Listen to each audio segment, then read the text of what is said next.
Jafandul tumaya boti la ñaanal iyo yaay xareru dalaw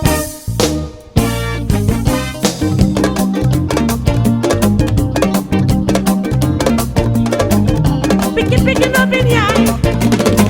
ramatu de kay na wando dong warulu tontu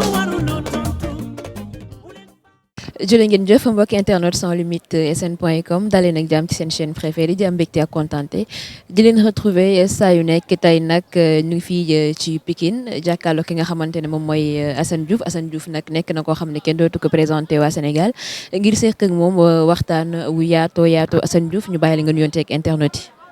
yi. salaamaaleykum mbokk internet yi man la Assane Diouf maa ngi nuyu waa Sénégal di nuyu àdduna bi diaspora bi ak képp kuy yëngu ci wàllu internet xam nga wàllu presse tamit maa ngi leen di nuyu. xëy na tonton ñu fekk la fi nga xamante ne moom mooy école 12 ñu bëggoon a xam lan mooy sa teewaay fii. école 12 man maa ngi dëkk même pas 100 mètres ak école bi te yàlla dafa def. ñu am benn mouvement bu ñuy wax dëggal suñu bopp ak dëggal suñu bopp moo waral ñu ñëw école 12 pour wane xam nga fi ñu tàmbalee daal xam naa man jàngewuma fi mais am naa ay xam nga doom yu fi jàngee am nañ tamit xam nga ay frères yu fi jàngee xam nga ñu ne balaa ñuy dem fenn pour xam nga wane lan mooy suñu liggéey ñu ñëw école 12 xam nga tàmbalee fi daal béy ci say wewu tànk. parce que éducation bu Sénégal lañ bëgg mu soppeeku loolu mooy suñuy tànk biir école 12. mu mel ni mouvement dëggal suñu bopp mu ngi def ay jéego pour éducation sénégalaise bi mën a dox exactement ndax mën nañoo xam yan activité ngeen di def. suñu activité mooy fexe ba xale yi xam nga mala sax bu juddoo xam nga il faut yaay ji teg ko foo xamante ni dafay mën a nekk en l'aise voilà waxuma laa doomu aadama suñu doom yi seen école yi dafa dem ba mel ne ay géttu xar xam nga te warul demee noonu ñun suñu ambition mooy commencer ba ñu nekk en l'aise ci hygiène xam nga am ay place yu ñu toog parce que école bi amuloon xam nga pieds yi ngay gis ak yëpp ñoo ko fi def xam nga defal leen monument bu ñu mën a xam nga fàttali ko dara parce que bayal bu yaatu rek moo fi nekkoon ak ay miir ak ay classes yuy senn xam nga yenn classes yi ñun ñoo ko defaraat biir école bi. xam naa ne pareeguñu daal ñoo ngi fi pareeguñu xam nga loolu mooy liggéey bi nga xamante ni moo ñu fi indi parce que li ñu rëcc suñu éducation ñun moom la ñuy bañ mu dab xam nga suñuy doom quoi ak suñuy jarbaat waaw loolu mooy li ñu indi école 12. ñu gis ne aussi projet bu noble la mu mel ni fii aussi am ngeen maire lan moo tax jugoo leen dem ci mairie yi ndax dem ngeen bokk ci mairie yi laaj leen soutien pour mën a continuer projet bi nga xamante ne moom ngeen taxawal. soxlawu ko parce que xam nga maire bi ñoo ko fal maire bi boo bëggee dégg comme ni ma koy waxee président rek ñoom ñëpp suñuy mbindaan lañ xam nga parce que mbindaan yaa koy jox dépense du dëgg ki ngay jox dépense yow boo gënee jekku bokk ci askan bi war nga mën a defal askan bi sans ngay dem di leen demander soutien xam nga loolu mooy li xew ci àdduna bi léegi xam nga man loolu laa jàngee États-Unis laa nekkoon xam nga dama gis ne américains yi bu ñu amee lu ñu bëgg a def soxlawuñu soutien wu kenn dañuy jóg dem defi ko. xam nga dañuy dimbali ay doomu aadama xam nga dañuy dimbali àdduna bi sax laa wax xam nga te xam nga am na ci nit ñoo xamante ni li ñuy def c'est individuel seen poche bopp lañ koy defee xam nga yooyu moo tax mu ñëwee Sénégal man xam nga toog ci plateau xam nga télé yeeg yenn affaires yi intéressé wu ma toog ci taatu école bi xam nga li ma wax liggéeyal xale yi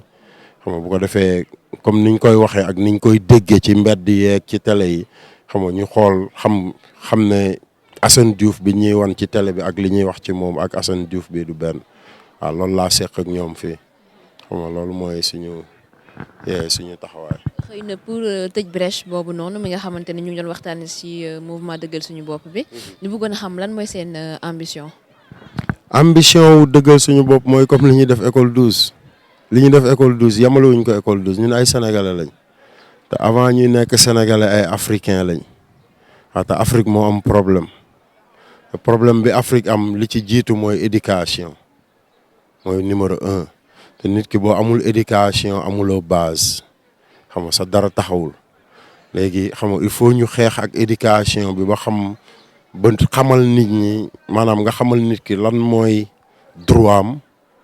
ak lan mooy loi comme ni ma koy waxee chaque jour parce que loi xam nga ci say droit lay jógee xam nga boo taxawee xeex say droit xam nga droit yooyu ci la état di ñëw xool li nga moom mu taxawal ko ay loi pour nga mën a topp yoon boobu xam nga te toujours majorité moo koy def léegi ñun xam nga dañu bëgg xeex bi ñuy xeex ak dëggal suñu bopp mooy fépp fu école nekk ci Sénégal ñu fexe ba xale yi buñ fa duggee bu ñu génnee buñ leen waxaatee demal jàngi ñu namm école bi ñëw ci école bi xam nga parce que buñ ñëwee dinañ fi nekk en l'aise parce que école bi li ñu fi def bari na li ñu fi def yëpp mënuñu ko limal bii ñëw ci école bi ndox amu fi xam nga courant bi am problème xam nga li ma la wax classe yu bari am ay problème ba léegi ni yenn classe yi day seen yenn classe dañ ko tëj fële paa bi di doxantu ne dañ ko tëj yaa ngi dégg xam nga loolu mooy liggéey bi nga xamante ni moom la ñuy xeex pour Sénégal loolu mooy taxawaayu dëggal suñu bopp parce que nit ki yaay dëggal sa bopp bu ko defee après leneen loo mën a laaj xam nga ki la ciy fekk si mën la respecter jox la dëgg gi nga moom quoi mais xam nga bëgguñu ko defee comme ni ko gars yi di defee rek xam nga bis bu nekk nga ñëw xam nga def semblant comme politicien yeeg affaire yooyu non xam nga dañuy taxaw suñu taxawaayu bopp xam nga taxawal suñu askan pour mën a def yenn affaire yi loolu mooy. kàddu yi am na solo dañuy tëj pàcc boobu rek xëy na bu ñu la xamee Grand Assane c'est à travers vidéo yi ngay def ci YouTube di am looy dénoncer fi nga xamante ne moom mooy Sénégal xëy na ci loolu lañ la jëlee yóbbule fi nga xamante ne moom mooy Rebeuss justement foofu lan moo nekkoon condition de vie yi. condition de vie yi foofu métti woon na trop métti na mais dama gëm ne am na ñu ma gën a métti le parce que man lu mu bon xam nga dañ ma isolé woon xam nga néeg bi ma nekkoon fa la Serigne Moustapha Sy biñ ko yóbboo 100 mètres néeg boobu la nekkoon xam nga man ak Khalifa Sall xam nga ci ginnaaw miir bi lañ ñu tegoon maanaam bu ñu amee visite bu ñu waxee ak suñuy visiteuse ba pare amuñu droit waxte kenn ci prison bu dul garde xam nga même Khalifa sax digg affaire loolu man dama ko xeex parce que dañ ne woon man awma droit wax ak moom may leen tant que mi ngi dox ci couloir bi may dox ci couloir bi damay wax ak moom xam nga ba seen xam nga résisteur bu bees bi ñëw Bokandé xam nga ñëw ne xam nga na loolu changé mais xam nga avant mu fay ñëw en tout cas li ma la mën a wax mbir yu doy waar am na prison yoo xamante ni mi ngi dal yeneen doomu jaambur xam nga moo tax man xam nga pour ma toog di ko jooy sax damaa yëpp ñooñu quoi parce que boo fekkee da nga dem 100 mètres tey xam nga chef de cour bi fa nekkoon xam nga sama xarit la Ibnu sama xarit la xam nga Agnès sama xarit la mais li may wax ñoom dañ ko dund ñoom xam nañ ko te ñoom ñoo yor prison bi xam nga Agnès même oyofal bi mu ko doon oyofal état bi dañu dem ba jëlee ko foofu yóbbu ko Saalum xam nga indi fa keneen parce que daf ko doon oyofal ci yenn nit ñi xam ne ñii ay doomu aadama lañ xam nga ñu indil ko ay problème mais ci biir prison bi xam nga ay ndëngtee ngi fa yoo xamante ni bokkul ci loi bu Sénégal xam nga parce que benn xam nga kilifa ñëw dugg si ci prison xam nga ne ko par force xale bu ndaw bu am ay 19 ans xam nga taxaw sa kanam ne la summeekul nga summeeku ba mel ni la sa ndey juree woon mu di la xool xam nga loolu manqué nit ki respect la benn xam nga ñaar boo amee dara looy wax dañ lay wax ay xale yu ndaw ñooy taxaw ne la boo waxee ñu nangam taan sa ndey te man fiñ ko doon defee fa la sama néeg nekk xam nga dañ daan bañ sax pour man ma gis loolu mais par force bu heure bi jotee rek damay génn mais xam nga administration pénitentiaire li may wax nii amul jëw parce que Bokandé xam nga looloo tax ñu xaritoo fa dem ba ne ma Assane mi ngi dina dégg li may wax ne ma heure bu ma ñëwee danga may sànni xeer ma ne ko non sànniwuma la xeer dama lay wax li nga xamante ni moom laay dund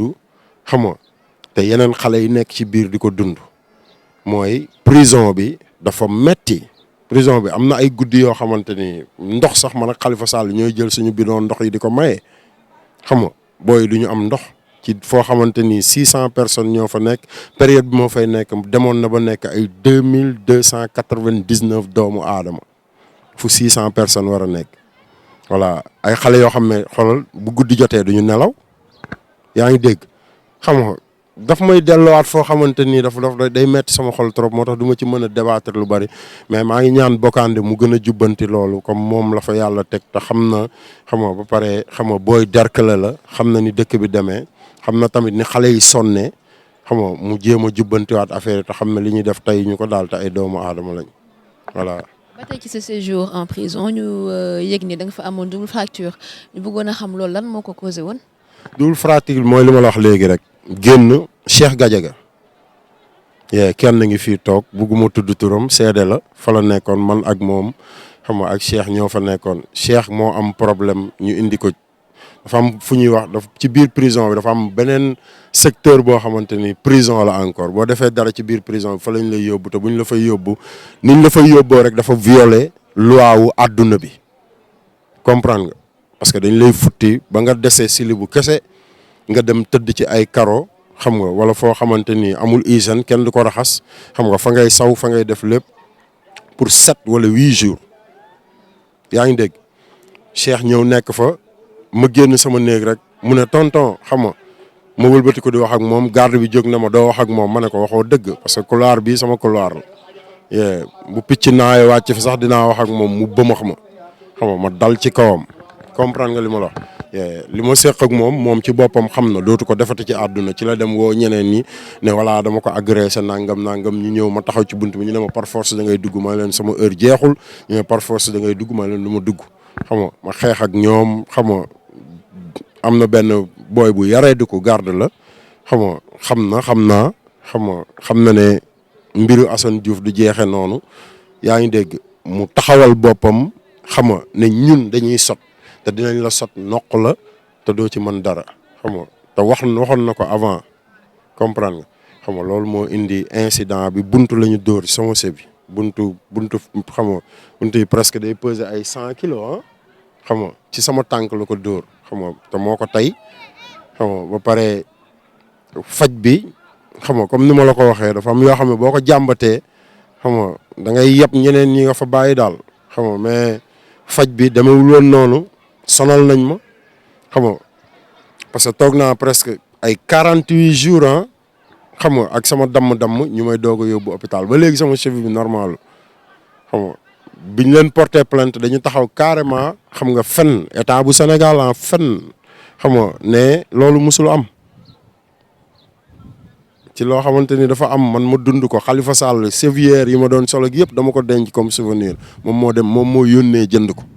xam nga te moom moo woo docteur bi nga xamante ni moo war a ñëw sax pour man ñu ubbiwaat sama néeg parce que dañ ma tëj bi loolu amee dañ ma tëj 8 jours ne dañ ma ubbi xam nga lekk rek lañ lay dugal après seen yoon nekkul ci yow xam nga te ñi ngi koy def ay xale yu ndaw xam nga pare di dóor ay nit ci biir prison bi ay affaires yoo xamante ni defe naa président dëkk bi war na ci jël war na ci wax daal parce que ay doomu jaamur lañ te ay Sénégal lañ ci biir Sénégal la ñuy yeewoo. xëy na ñu déplorer yenn comportement yi fay am xaw na bëri ñu gis ne aussi ci sa séjour foofu noonu am na ñu taxawoon di def ay marche ngir nga génn moo xam ci Idrissa Seck lañ bokk président Idrissa Seck wala ci Ousmane Sonko ñooñu noonu tey jii ñu gis ne aussi da ngay def ay vidéo di xas seeni leader si je puisse m'exprimer ainsi naka ngay gérer situation boobu noonu tey. nit ñi war nañu xam Assane Diouf war nañu li ma gën a bëgg sénégalais jàng ko mooy nañu nekk ay démocrate ba pare après boo xamee lu démocratie di tekki xam nga da nga ciy boole nga nekk républicain maanaam nga xam ne république bi da nga am ñoo ko bokkal moomuloo ko yow kese voilà man li may xeexalu ma ko Idrissa Seck ana Ousmane Tanor Dieng dem na ku ko waxoon 2020 du ko fekk dina ko gëma ak lim fi def yëpp voilà xoolal man Sénégal laay xeexalu ma benn individu xam nga li may xeex nag xam nga tant que nit ñi ngi koy bàyyi xel maa ngi ci ku ci wàcc yoon bi ak koo mënti doon ba ci sama yaay bi ma sukk jur dama lay dénoncer barki sëñ Touba parce que kenn du dóor doom làq doom. donc da nga gis ne que ça soit président Sonko wala Idy dañoo wàcc yoon bi nga xamante ne nii moom la ñu promettroon xëy na yenn ci citoyens yi. bu baax sax bu baax parce que dafa am yoo xamante ni maanaam utiliser doomu aadama yi la am loo xamante ni da nga naan lii man maa ko yellool xam nga li ma la wax dama ko war a téye ba pare dal ak moom continuer jël ay leçons ci ñi ma fi jiitu xam nga man Idrissa Seck daluma ci kawam dama wax li fi nekk ok te li ma wax xam nga fi mu toll nii laaj bi nga laaj nii da koo dëggal kañ nga gëj a dégg Idrissa Seck ñaata problème lañ fi am marché yi doon am marché yi ba démb marché yi nu mu tuddoon fan yee passé nan lañ ko tuddee woon amoon na tur tur bi moo doon xam nga naka aar li ñu bokk tey nuñ ko tuddee ñoo lànk ñoo bañ man nekkuma fi pour fonto sénégalais man dama fi nekk pour dimbali sénégalais yi ñu yeewu xoolal parce que dafa am benn groupe bu doomu aadama mooy ki nga tudd turam léegi Ousmane Sonko bi marche yooyu arrêté ñoo aar li ñu bokk ba léegi gis nga ko ci beneen marche dem ci benn marche parce que dañu jëloon même panel lépp luy daw ci dëkk bi rek ñu dugal fa ay nit ñuy jéem a xam nga nekk benn groupe al-Qaïda ci biir panel yi comprendre nga li ma wax maanaam tey nga gëm Ousmane Sonko par force looloo tax ma wax ci Ousmane Sonko ñu may saaga pourtant sénégalais la Ousmane Sonko du président de la république de saaga naa ndey président de la république te ñoom ñoo àndoon ak man léegi na sa xel dem ci loolu te kee président la xam nga nañu nekk ay sénégalais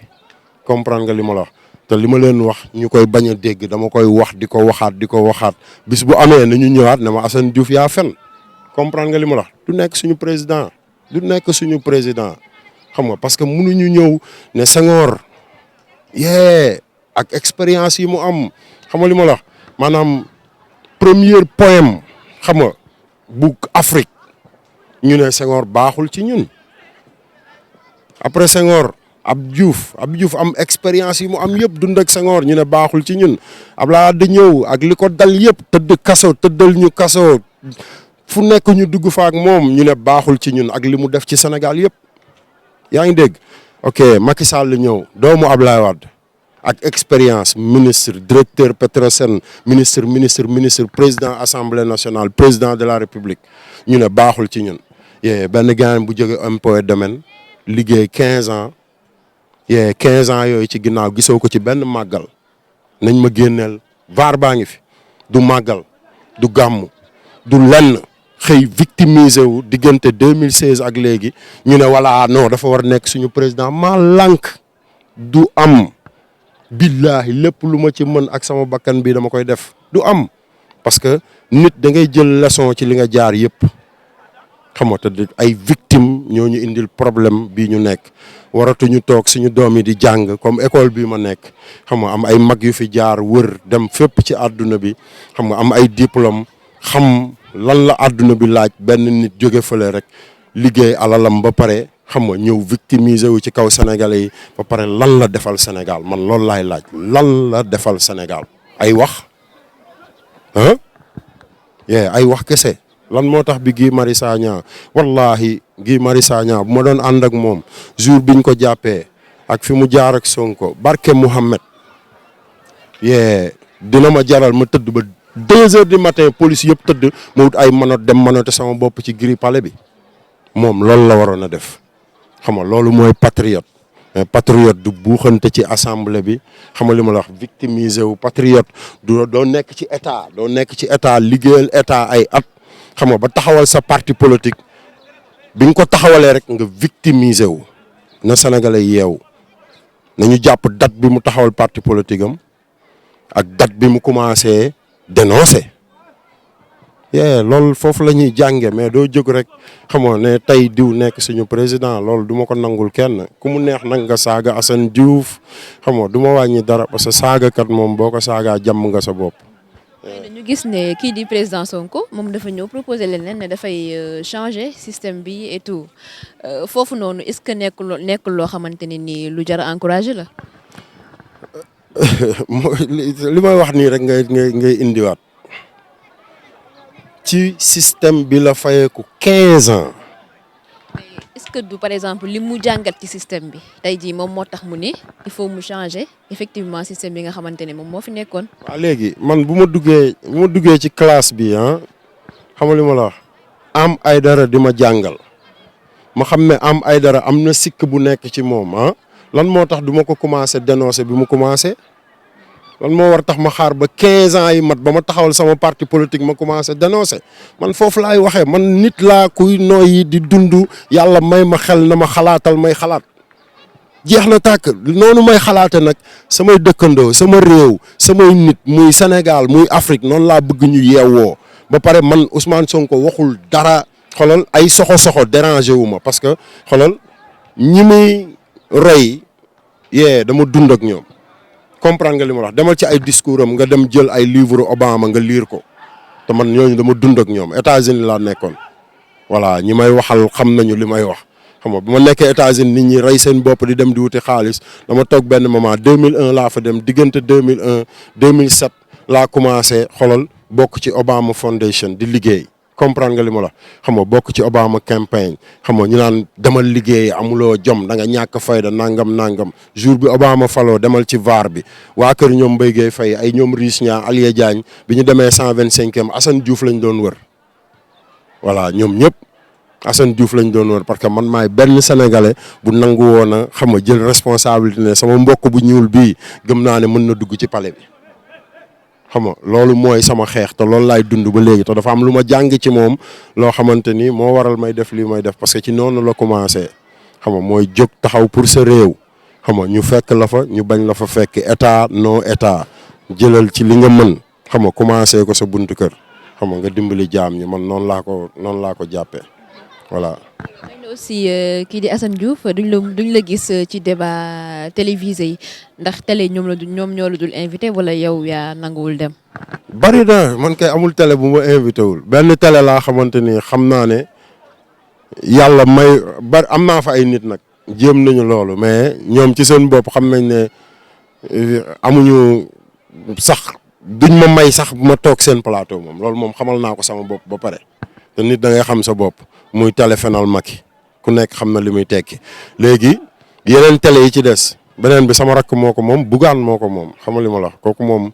du ma sax jaar fi may jaar Ahmed Aïdara ngi fii xam nga damay yëkk sama téléphone rek woote ne heure sangam te moom ba ma génnee ba léegi mi ngi koy wut mais man maa ko buggul parce que xam nga ci école bi laa nekk naa jàngale ci école bi mais mënu maa jàngale ci télé bi parce que dafa am luñ ma journaliste Sénégal yi ñoom ñoo jox àdduna bi l'insulteur public kooku warul toog ci télé voilà loolu laa leen di jàngal nañ ma bàyyi rek ma toog sama Facebook bi ak xam nga sama siste yi nga xamante ni mën naa jàkkaarloo ak ñoom wax ak ñoom xam nga ma wax ak ñoom mais soxlawuma plateau télé yi quoi. foofu kàddu yi am na solo ñu ngi ci jeexintalu émission bi li lay mujjee laaj rek mooy nag lan mooy sa relation ak ki nga xamante ne moom mooy Abdoulaye Wade. sama papa 1971 laa juddoo 1971 bi ma juddoo ñu ngi ma tuddee maître Assane Dia avocat xam nga député assemblée nationale xam nga moom ak Abdoulaye Wade dafa am ay relation yi ñu amoon sama papa am ak moom yooyu relation sama papa encore Cheikh Anta Diop am ak moom relation yooyu xam nga relation yooyu moo ma jaxase woon ak papa Abdoulaye Wade ma am sama benn yaay boo xamante ni mi ngi tudd mère Momi Samb xam nga moom ci premier militant PDS la bokk bi ma nekkee xale daf ma daan jël si di ma wax député nañ dem ci meeting ba maa ngi koy fàttaliku ba léegi yàlla na ko yàlla yokk wér xam nga mi ngi daaru mus xam naa dina ko seetaan xam nga mère Momi moo ma nàmpal ci Abdoulaye Wade xam nga sama yaay ñëw bëgg Abdoulaye Wade sama papa sama turandoo ñun ñëpp ñu bëgg Abdoulaye Wade ba pare ñu fekkee li Abdoulaye Wade defal Sénégal li taxoon suñu waajur yi bëgg ko xam nga man ma fekkee ci lépp nag dara rëccu ma ci parce que 1974 1971 laa judd léegi xam nga pour may toog di wax ci Abdoulaye Wade même ñi may saaga nii rek ñu ngi wax xam nañ ne PDS nga lii ak lii parce que xalaatuñu amuñu xel xam nga nit nag da ngay xalaat Abdoulaye Wade mënu ma ko campagnal te dama koy wax fii ma toog campagne lu ma doomam nit ñëpp xam nañ ko bis bu doomam ñëwee fii ma am pour dem campagnal ko damay dem taxaw ne moom laay campagnal muy Khalifa Sall muy keneen am naa droit sax dem ne Macky Sall laay campagne parce que man maa moom sama bopp léegi yow mi ma gëm xam nga nangoo ànd ak loolu àndal ak loolu yow mi nga xam ne gëmuloo ko bàyyil mu jàll mais Ablaye Wade dafa am lu mu def fii Sénégal lu kenn mënul dindi kenn ku yàlla bind pour tëj bunt bi rek pour nga xam ne dafa am lu mu def Sénégal lambatul Masaalikul Jinaan jeex na tàkk foofu laa koy tëjee pour tëj bunt bi kàddu yi am na solo ñu bàyyi rek nga tàggatoo ak internet lay seetaan maa ngi tàggatoo maa ngi ba pare pour gàttal ñi nga xamante ni ay Sonko lañ man du ma noonu Sonko mais nag soppey Sénégal la waaw parce que Sonko mën nañu xëy rëcc ñu suba keneen noonu man mii di wax sax mën naa faatu suba mais nit bu waxee dara da nga ciy bàyyi xel xam nga te ñu bàyyi xam nga wax ju bari ji wax joo gëstuwul xam nga li ma la wax wala nit wax dara rek nga jóg di ko saaga affaire yooyu man ba may saaga dafa am ñu ma jógoon di leen saaga te saaga yi ma doon saaga commencement bi nit ñi nanguwuñ ko woon mais léegi nangu nañ ko parce que li tax ñu nangu ko ñi ma doon saaga dafa am lu ñu def sénégalais yi mu feeñ ñëpp a ngi leen di saaga. en parlant de saaga nga baal ma pourquoi méthode boobu noonu méthode bu drastique boobu doon nga doon utiliser ci sa vidéo yi. non parce que lenn kese la lenn rek la dañu am maam Abdou Aziz Dabakh xam nga ak ay Abdou Diouf ay Senghor ñu daan wax ñu leen di déglu ñu am Cheikh Sidi Mokhtar am Al Maktoum ñooñu ñëpp ñu nekk fi di wax ak ay nit di ñaan faale wuñ leen ma ne nag ñii buñ leen bàyyee ñu continuer lii ñu nekkee mooy yab nañ ñu yab suñuy kilifa xam nga premier jour moo koy def man maa toog ma ne non xam nga parce que adduna bi koo saaga ndey mu geesu la. bu may dox ci mbedd mi ngay dox ci mbedd ma ne même bu ma tuddul sa tur sax ne yow laay waxal sa nangamtaan ak ku nekk ci mbedd bi xam nga di nga geesu noonu laa ko commencé moo tax ma ne leen jël naa kaba joor waay xam nga te xam nañu li tax ma def ko nañ ma jàmmal man du ma insulteur public l'insulteur public c'est le président de la République du Sénégal Macky Sall ki leen di wax bis bu ne du ko def ba pare di leen nattu ci suba ba léegi ngeen war a ñëw fii ci trafic bi ngeen nekk circulation boobu ngeen toog 5 heures de temps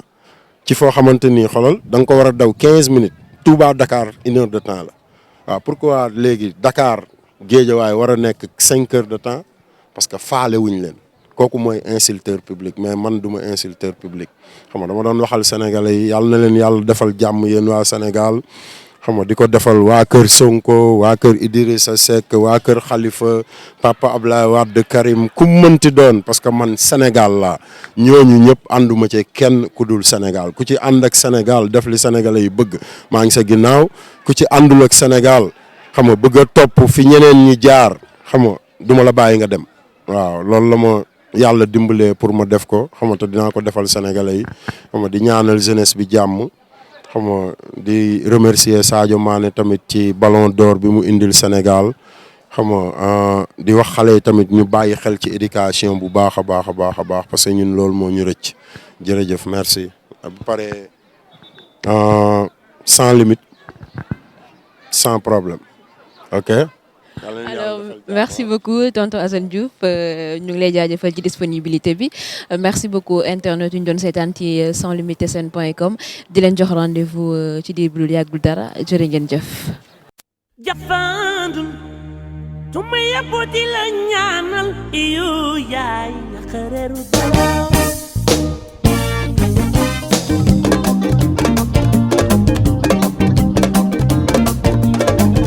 piki piki no bin yaay